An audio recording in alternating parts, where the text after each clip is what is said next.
So my name is Brent Smith. Jerry Keller from Public Land was actually asked to give this presentation today. He cannot do it, so he asked me to do it. I'm actually regurgitating a presentation that Barry Adams from Public Lands gave back in June, talking about range management and drought. So a lot of the slides that I'll be giving are from Barry. I'll give Barry credit. Some ideas are from Jerry, and I've thrown in a few slides as well. So a bit of my background: I worked at Suffield, Canadian Forest Base Suffield, as a biologist there for 14 years. Did my master's degree looking at prairie ecology and the effect of fire because of the emissions on litter. And a lot of what I have to say today mirrors what I found in my own research about litter and drought management. So without further ado, I will get on with the presentation. So just a quick highlights of what I'll be talking about. The last drought was in the rearview mirror. I think myself included, we've forgotten how often drought occurs in our neck of the woods. I think in some respects we've let our guard down. We've had lots and lots of precipitation between the end of the last drought until now.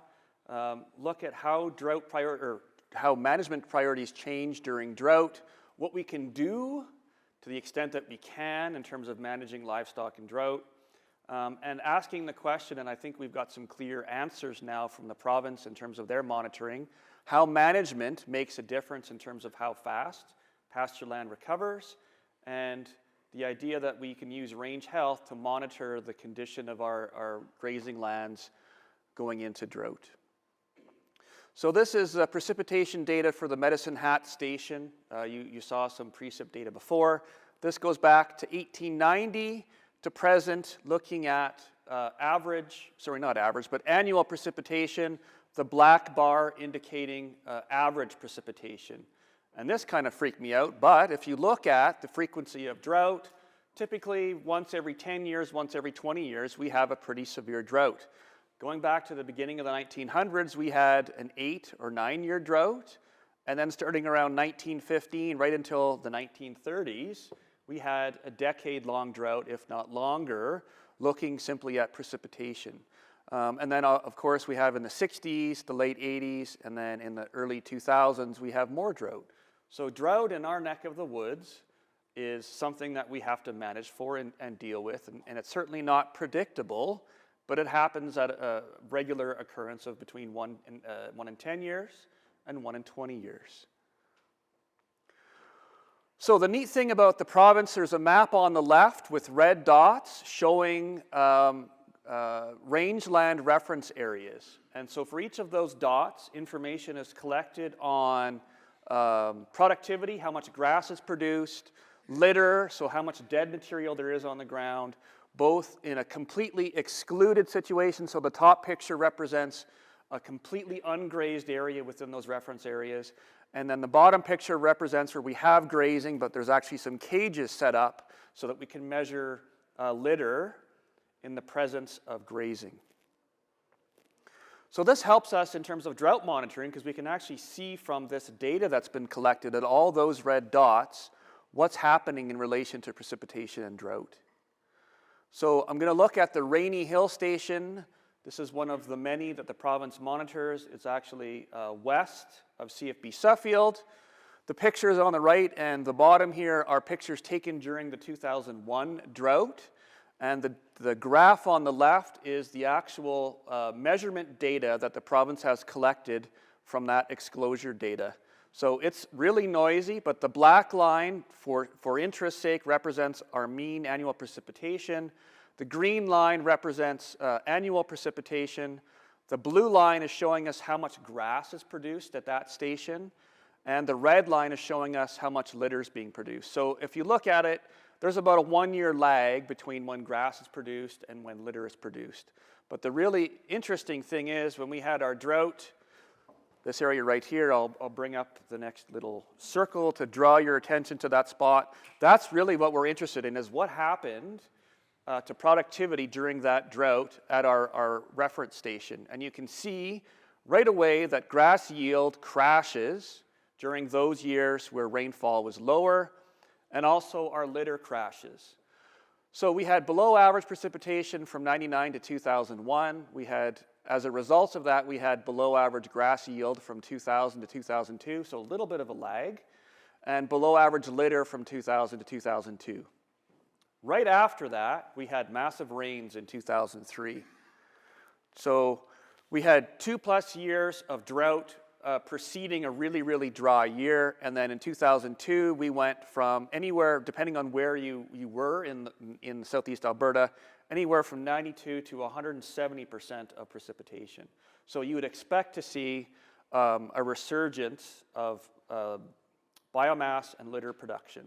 So let's go back and look just to see, and indeed that's what happened starting in 2003. Our productivity spiked upwards, and actually a pretty good response in terms of how much grass was produced and how much litter, therefore, produced as well. I'll be showing some more examples of this to compare and contrast what happens in different management scenarios in terms of how fast recovery actually takes place. So, and this is where I think we tend to forget how good things were in the last few years. Just a map showing precipitation from April to June. So 2010, for our neck of the woods, was really good. We're looking at 150 to 200% of normal precipitation.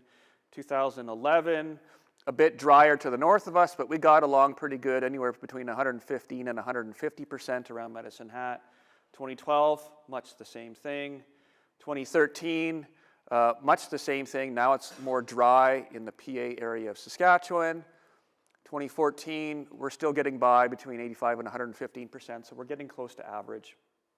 And then, of course, this year, lots and lots and lots of red. So I'm sure we'll hear from our forecaster this afternoon.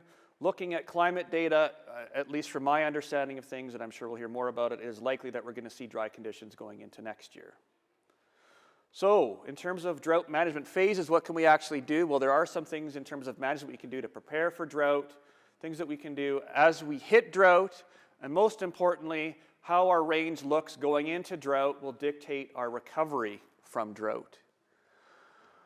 So if we look at what drought does to plants, I have a picture of a nice healthy grass there. You can see the dark green is foliage. The litter, which is the most important part of my presentation today, of course, is all the duff, all that dead grass that falls to the ground and covers our mineral soil, hopefully becoming organic matter. And then a mulch layer, and then eventually we get into mineral soil. As a result of drought, we have reduced plant vigor, reduced productivity, like I just showed you from the Rainy Hill Station, and reduced litter reserves. So in the 2000 to 2001 drought, we actually almost lost all of our litter simply as a result of the drought. We're not producing grass, that grass isn't falling down, it's not becoming litter. So that's one effect of drought. We've all seen pictures like this showing the effect of grazing on root biomass, and in fact, drought does much the same thing. Reduce plant vigor, reduce yields. I think I've just said all this. But the picture, of course, is the takeaway. That's what drought does. It reduces the plant vigor. All those reserves and those roots are then being used up for that plant to try and grow through a drought. So in terms of what we can do in terms of drought or range management, we can set goals and objectives by trying to balance forage production with supply. And in a drought or a series of drought years, that's incredibly difficult. So adjusting stocking rates based on what range health is telling us, and I'll go through what range health means in a second.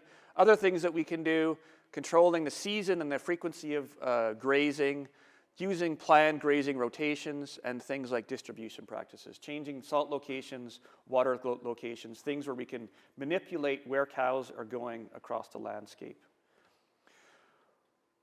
So in terms of our stocking rates, the province is pushing the idea of ecologically sustainable stocking rates. There's a whole bunch of guides based on range health, based on your soil type and your precipitation, to come up with an estimate of what is likely sustainable over the long term, even through drought.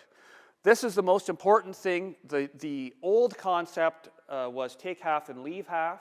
What we're now finding with the dry mixed grass prairie especially is that is even still too high. We have to have more litter than that to carry us through drought. And I hope I will show you how that works in the next few slides. So the idea of take half and leave half was good, but we're finding it's not good enough, especially through drought. So as drought is hitting, things that we can do, well, the idea now is to minimize the effect of our cattle on the range, because that's when the range is most susceptible to damage, is throwing cows out there when these grasses are barely getting by as it is. Of course, this is a business, and you're trying to survive, and the question is, how do you stay in business? By reducing your stocking rates going through a drought. And I will readily admit, that is an incredible challenge. So I'm going to talk about litter now, and this is basically the crux of the argument from the province about how to get through a drought. That litter layer, so that duff layer, the dead grass that falls to the ground, provides a number of important ecosystem functions, especially through drought. It reduces soil temperature. It allows what little precipitation we do have to infiltrate. It locks that into the ground. And from some of the research from the province, you can boost your productivity of rangelands by up to 50% in average years by having litter.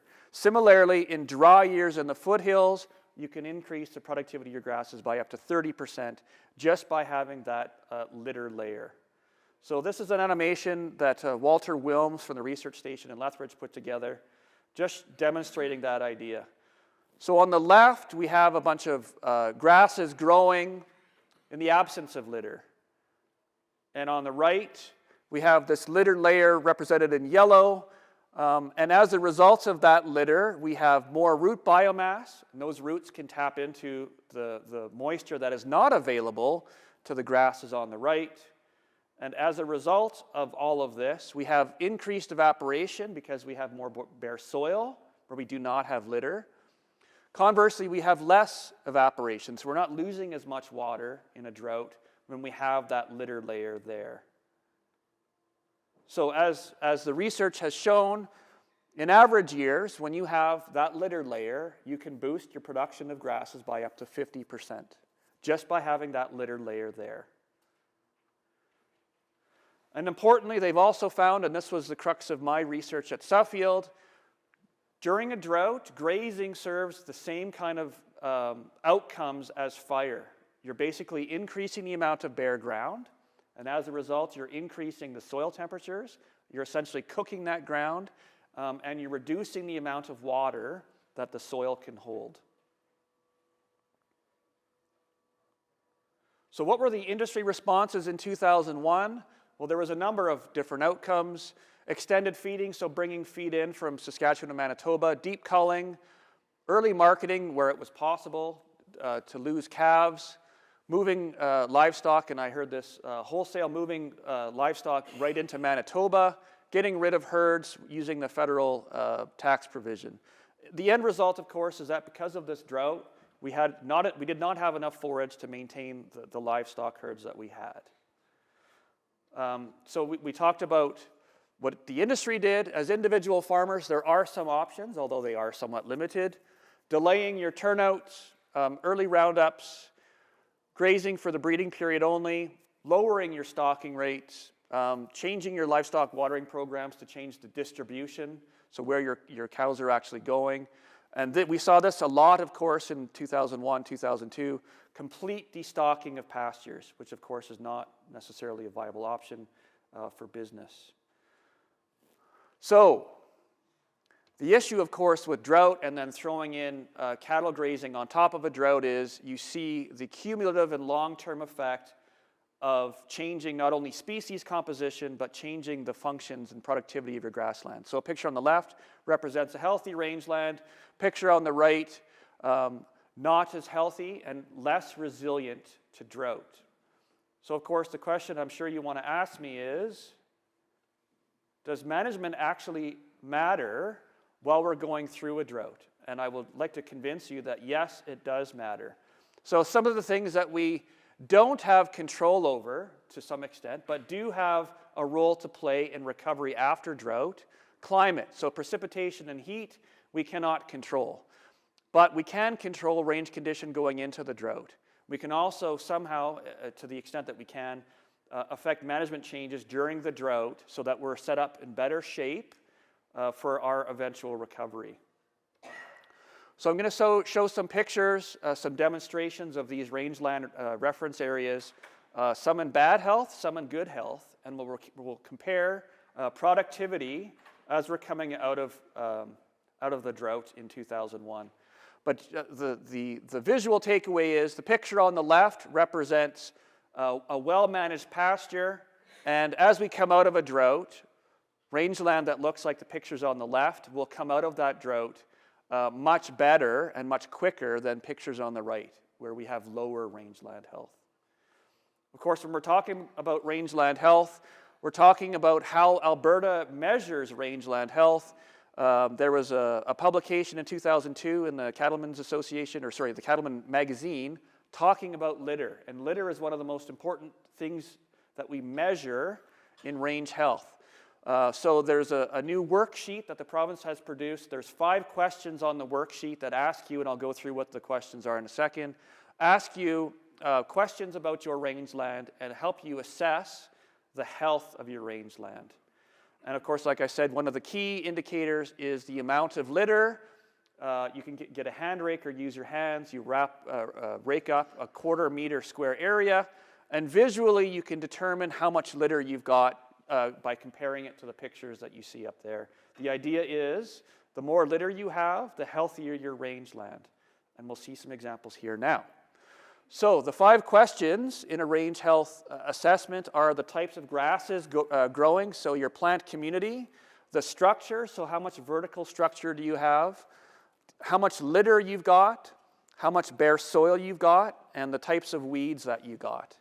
So the picture on the left in the next couple of slides are unhealthy rangeland. So the scores are there for you to see, and on the picture on the right is healthy rangeland. So the takeaways from the picture on the left, the overall health score using the new Alberta Range Health Assessment criteria, it's an unhealthy rangeland, 42%, and what's driving that especially is the lack of litter, and we've now reduced our healthy desired plants, things like needle and thread, and our wheatgrasses. If we compare that to the right, healthy rangeland, we basically ticked all our boxes off. We have really good litter loads, litter biomass, and no bare soil. So picture on the left is unhealthy, picture on the right is healthy. What happens after we have a drought? So this is coming out of a drought now.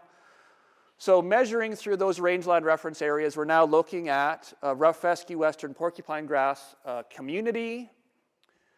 The end of September, 800 pounds per acre we're getting for productivity of our grasses.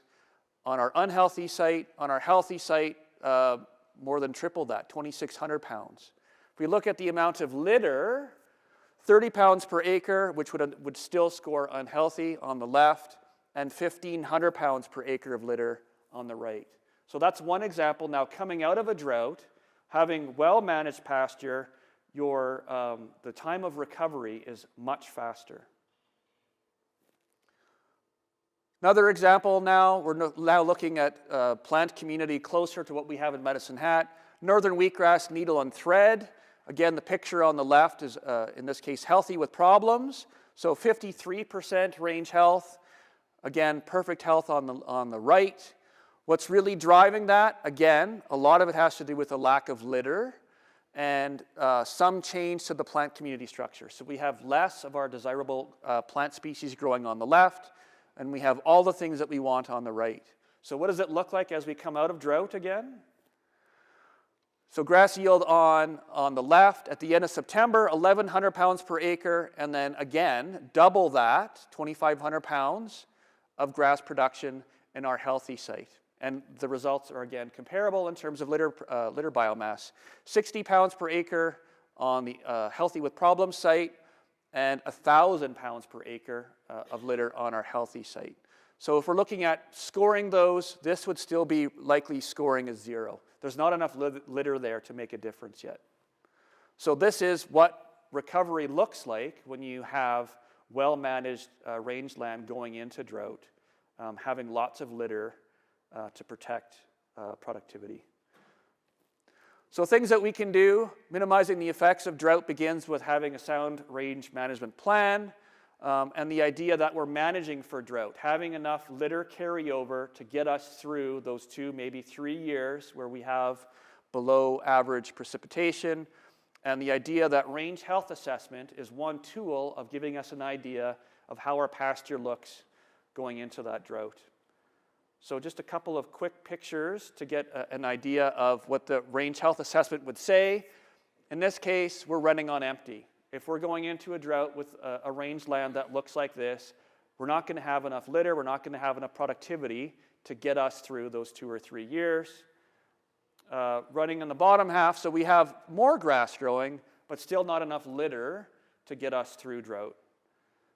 And of course, this is what it looks like with well-managed pasture, and I recognize this is the ideal. This is not necessarily reality, but if we can manage for this, we can get through those droughts because we have enough litter to conserve moisture and to maintain productivity, but most importantly, the time of recovery is so much faster by having those litter loads there.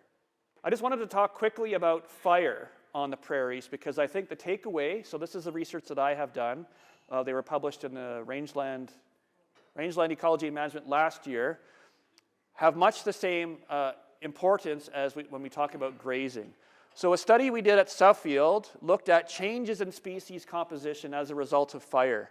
So I'm going to show some graphs in a second to represent each of these communities. And what we found is if we have a healthy, robust needle and thread wheatgrass communities, which is what we'd expect to find around Medicine Hat, and we burn it a number of times, we end up with a less productive community, which is comprised of things like blue grama and needle and thread. And if we burn it even more, we almost entirely eliminate all of our cool season grasses like needle and thread and wheatgrass, and we end up with almost exclusively blue grama growing. So this is the actual research that I was able to do. So looking at the total number of fires on the bottom here, ranging from 0 to 14, and how much of the pasture was comprised of each of these plant communities. So not surprisingly, with no fires, 100% of our pasture is our really productive grasses. And when we have 14 fires in 36 years, 100% of our pasture is exclusively blue grama. So we're now essentially abusing that prairie. We have removed all of our productive grasses. The question is, can it now recover, much like we'd expect to see if we removed grazing? So the top bar, or the top graph, represents what we do in terms of having 18 years of fire and what those plant communities look like. So no fires, 100% of our pasture is those nice productive species like needle and thread, and having only 3 to 6 fires in 18 years, 90% of our pasture is now comprised of blue grama. And the question, of course, is if I give it rest, what's going to happen? So the bottom graph represents what happens when we give these pastures 18 years of rest. So after 18 years of rest, I have a lot less of blue grama, and I have a lot more of my productive grasses like needle and thread. But compared to no fire, I'm still missing about 30%. So I've lost 30% of my cool season grasses. That's even after 18 years of having nothing happen on that piece of ground. So what is the takeaway from this? Much like grazing, removal of litter, so this is the second bullet, is what drives species compositional changes. When we take away that litter, we're making that site drier. It's favoring less productive species like blue grama. And most importantly, getting those species back, like needle and thread, wheatgrasses, in some cases takes decades. So if you're looking to bring back pasture that's been abused, it's not a short process. First of all, we have to build up litter biomass before we even start to get recovery. And then we will get recovery, but it will take years and years and years and years to bring back those productive cool season grasses. So I cannot stress this enough. Litter is incredibly important for not only conserving biomass, but going through a drought. That's the key thing that allows us to get through a drought. That allows us to maintain moisture and to some extent maintain productivity, but most importantly, maintain or increase the rate of recovery after a drought. And I will end there. Thank you.